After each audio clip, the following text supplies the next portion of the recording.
الرحمن الرحيم نحمده ونصلي على رسوله الكريم أما بعد সরকারি চাকুরির ক্ষেত্রে বৈষম্যের অবসানে কোটা সংস্কারের দাবিতে আন্দোলনরত ছাত্রছাত্রীদের উপর ছাত্রলীগের হামলার প্রেক্ষিতে সর্বস্তরের ছাত্রছাত্রীরা বিক্ষোভে ফেটে পড়ে। সেই বিক্ষোভ দমনে সরকারের আইন শৃঙ্খলা রক্ষাকারী বাহিনীর নজিরবিহীন নৃশংসতা, চরম নিপীড়নমূলক কর্মকাণ্ড ও পাখির মতো গুলি করে হত্যাকাণ্ডের প্রেক্ষিতে আয়োজিত আজকের এই সংবাদ সম্মেলনে উপস্থিত সাংবাদিক বন্ধুদের প্রতি কৃতজ্ঞতা ও শুভকামনা জানাচ্ছি।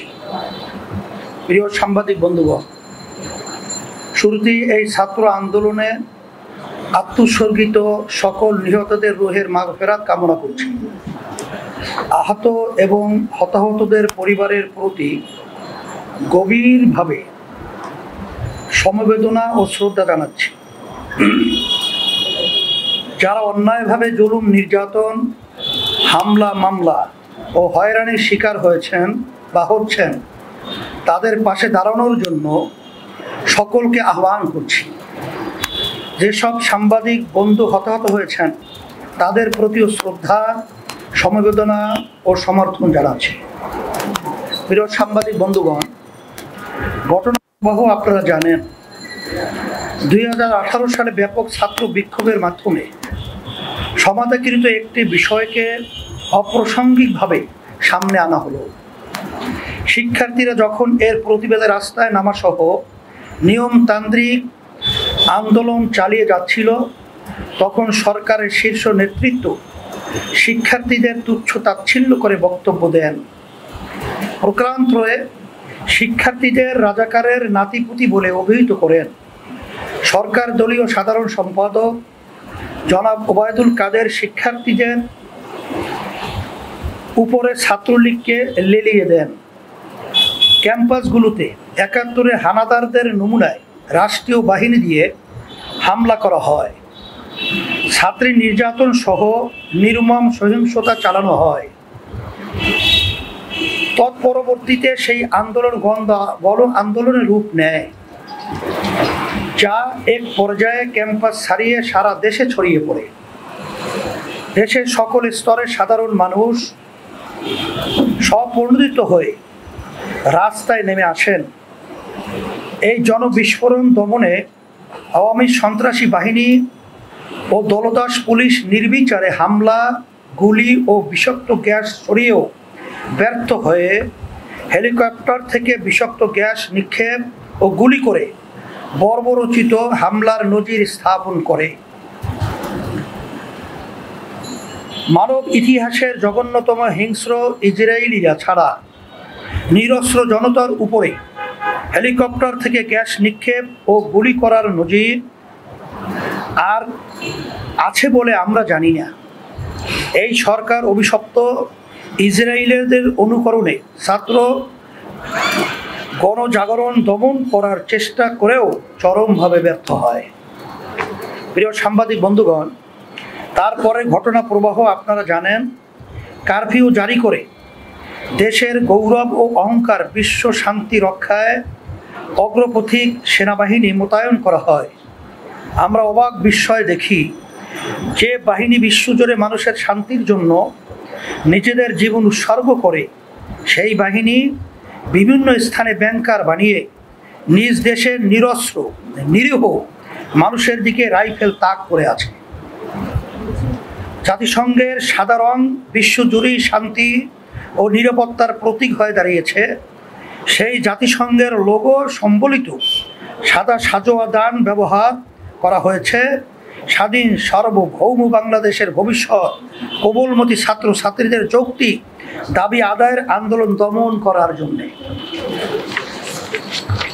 প্রিয় সাংবাদিক বন্ধুগণ, আপনারা নিশ্চয়ই অবগত আছেন যে নজিরবিহীন এই দমন পীড়নে শিশু, কিশোর, নিরীহ নারী সহ এখন পর্যন্ত 2 শতাধিক ছাত্র জনতা হত্যাকাণ্ডের শিকার হয়েছে যা প্রতিদিন বেড়েই চলছে। স্বাধীন বাংলাদেশে এত ব্যাপক, এত রক্তবহুল কোনো আন্দোলন আগে কখনো হয় নাই।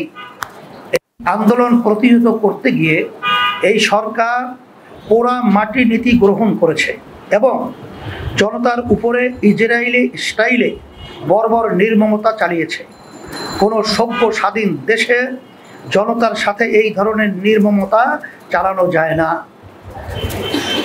তিনবার জাতীয় নির্বাচনে জালিয়াতি সহ নির্বাচন ব্যবস্থাকে হত্যা করা, সর্বক্ষেত্রে মাত্রাহীন দুর্নীতি, রিজার্ভের পতন সহ আর্থিক খাতে চরম ব্যর্থতা, দ্রব্যমূল্যের ঊর্ধ্বগতি সহ এই সরকারের ব্যর্থতার বোঝা এত ভারী যে আগের কোনো সরকারের ব্যর্থতার পাল্লা এত ভারী ছিল না। এত ব্যর্থতা ও এত রক্তবহুল আন্দোলনের পরেও এই সরকারের বোধোদয় হয় নাই। তারা জনতার ক্ষোভের কারণ বুঝতে চেষ্টা করছে না, নিজেদের সংশোধন করারও চেষ্টা করছে না, বরং তারা জনতাকে দোষারোপ করছে। রাজনৈতিক দলগুলোর উপরে আবারও দমন পীড়ন শুরু করেছে। আন্দোলনের ছাত্র নেতৃত্বকে তুলে নেওয়া, শারীরিক নির্যাতন করা ও ভয়ভীতি দেখানো অব্যাহত রেখেছে। শত শত মামলা করে বিরোধী দলের হাজার হাজার নেতাকর্মীকে আটক করা হয়েছে। গায়েবী আসামি করে আরও হাজার হাজার মানুষকে আটক করার গভীর ষড়যন্ত্র চলছে। বিরোধী রাজনৈতিক নেতৃবৃন্দকেও গ্রেপ্তার করা হয়েছে এবং রিমান্ডের নামে চরম নির্যাতন চালানো হচ্ছে, যা সংবিধান বিরোধী। প্রিয় সাংবাদিক বন্ধুগণ, আন্দোলনের বস্তুগত ক্ষতি এই সরকারের কাছে তাজা প্রাণ শিক্ষার্থীর জীবনের চেয়ে মূল্যবান হয়ে দাঁড়িয়েছে। প্রধানমন্ত্রীর পদবি দখল করে রাখা ব্যক্তির সাধারণ জ্ঞান ও বিবেচনা বোধ এত নিষ্ঠুর ও নির্মম যে অকালে ঝরে যাওয়া শিক্ষার্থীর জীবনের চেয়ে ইট পাথরের উন্নয়ন তার কাছে গুরুত্বপূর্ণ। তিনি ক্ষতিগ্রস্ত ইট সুরকির কাছে গিয়ে অশ্রু বিসর্জন দেন।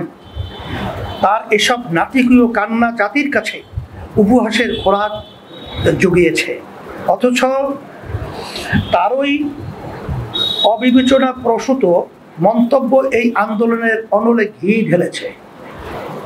প্রিয় সাংবাদিক বন্ধুগণ, গত কয়েকদিন ধরে আমরা দেখছি যে চলমান আন্দোলন প্রতিহত করতে ব্যর্থতার দায়ে আওয়ামী লীগ তার দলীয় নেতা কর্মীদের সাংগঠনিক ভয়ভীতি দেখাচ্ছে। এর মানে কি? আমরা অতীতে সরকার দলীয়দের যেভাবে সহিংসতা করতে দেখেছি, সেভাবে এবার করতে না পারার কারণে তাদের দায়ী করা হচ্ছে। তাহলে তো এই প্রশ্ন উঠবেই যে বুয়েটের আবরার, জগন্নাথ বিশ্ববিদ্যালয়ের বিশ্বজিৎ হত্যাকাণ্ড সহ ক্যাম্পাসে ছাত্রলীগের যত অরাজকতা, তা নিশ্চয়ই তাদের দলীয় সিদ্ধান্তেই হয়েছে। তাই যদি হয়, তাহলে আওয়ামী লীগ একটি রাজনৈতিক সংগঠনের নাম হয় কি করে? কেন আওয়ামী লীগ, ছাত্রলীগ ও তার সহযোগী সংগঠনগুলোকে সন্ত্রাসবাদী সংগঠন হিসাবে বিবেচনা করা হবে না? প্রিয় সাংবাদিক বন্ধুগণ, কোটা সংস্কার আন্দোলন ও তৎসংশ্লিষ্ট গণজাগরণকে এদেশের রাজনৈতিক সংগঠনগুলো, দেশপ্রেমিক বিবেক সম্পন্ন মানুষ এবং আমরা কিভাবে দেখছি তা আপনারা ইতিমধ্যেই বুঝতে পেরেছেন।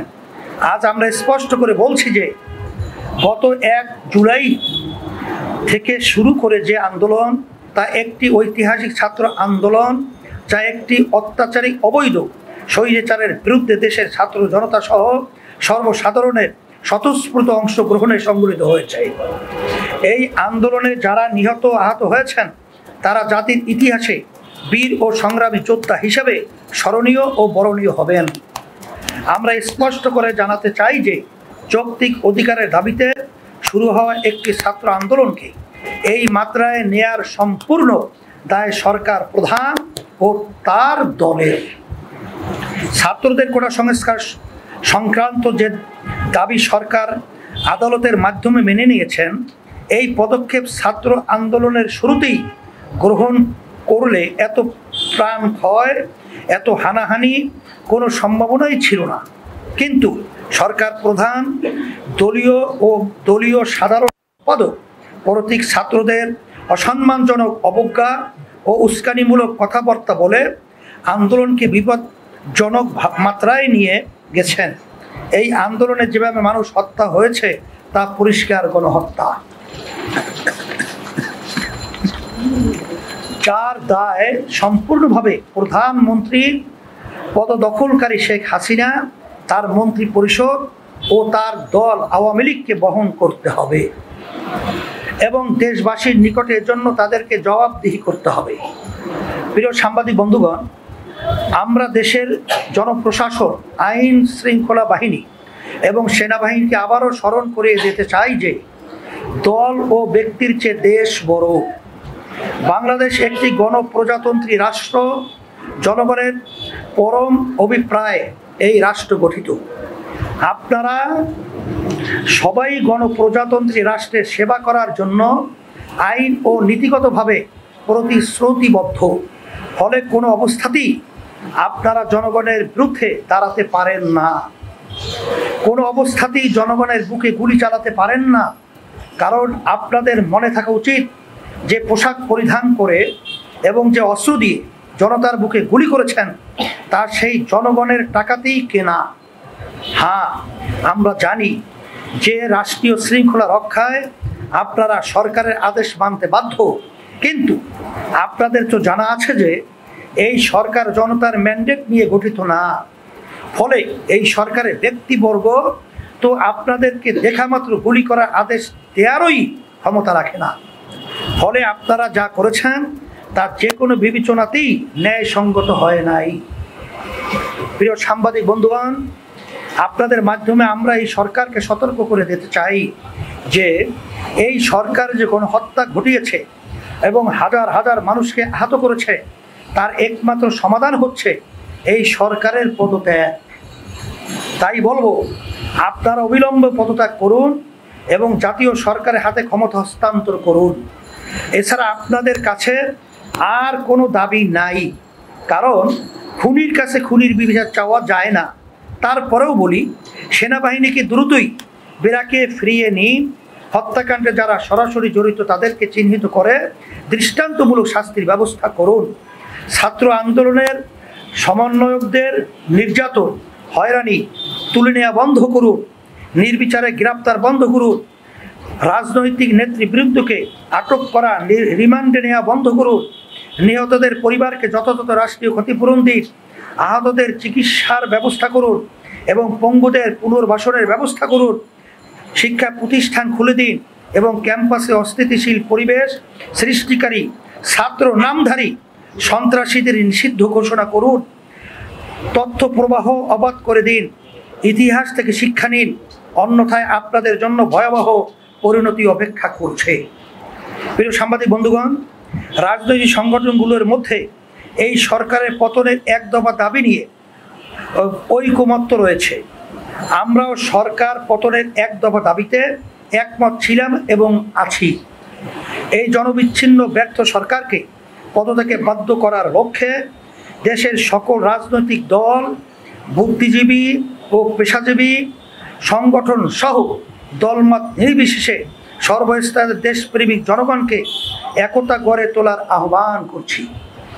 প্রিয় সাংবাদিক বন্ধুগণ, এই ছাত্র গণ আন্দোলনের জাতিসংঘ, আন্তর্জাতিক মানবাধিকার সংস্থা ও বিদেশি অনেক বিবেকবান মানুষ ও মিডিয়া সমর্থন জানিয়েছেন, গণহত্যায় উদ্বেগ জানিয়েছেন, বিবৃতি দিয়েছেন, গণহত্যা বন্ধে আহ্বান জানিয়েছেন। তাদের প্রতি আমাদের কৃতজ্ঞতা জানাচ্ছি। মা সালাম, আলহামদুলিল্লাহ, আল্লাহ কবুল করুন।